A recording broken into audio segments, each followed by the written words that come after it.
नमस्कार, मी पंढरनाथ यशवंत घोरपडे, राहणार मातनी।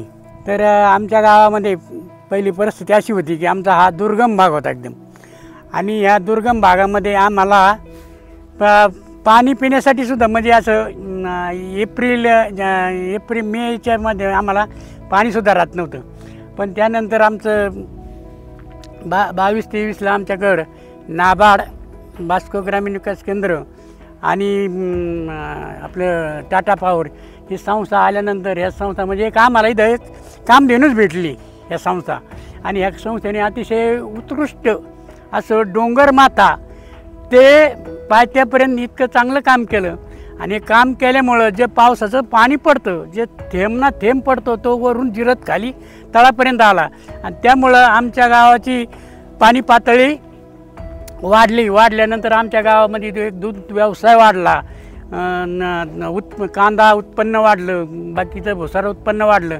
त्याच्यामुळं आमच्या लोकांची खूप मोठी प्रगती झाली। परंतु आम्हाला पहिल्यांदा थोडं संस्थेलासुद्धा सहकार्य करावं लागलं की आम्हीसुद्धा तिथं 20% त्या संस्थेला आम्ही सहभाग केला, आणि त्या सहभागातून मग संस्थेनेसुद्धा आमच्यावर हे इतके मोठे उपकार केले तर आमच्या गावात सुजलाम सुफलाम झाल्यासारखे। आता हे इथं तुम्ही बघा, हे फांबंडिंग आहे, हे फांबंडिंग पाऊस जर पडला ना तर हे फांबंडीचं पाणी हे सर्व पूर्ण याच्यातलं पाणी याच्यामध्ये साठलं जातं, आणि हे पाणी साठल्यामुळं हे पाणी खाली आमच्या विहिरीला ते जास्त म्हणजे आमचं पुनर्भरण होतं त्या विहिरींचं।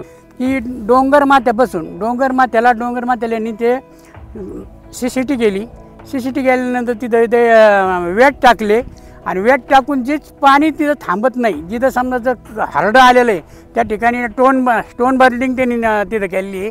आणि ज्या ठिकाणी नाळ ओघळी येतात अशा त्या ओघळीला त्यांनी गलिप्लग म्हणून असं ते दगडी टाकलेले आहेत।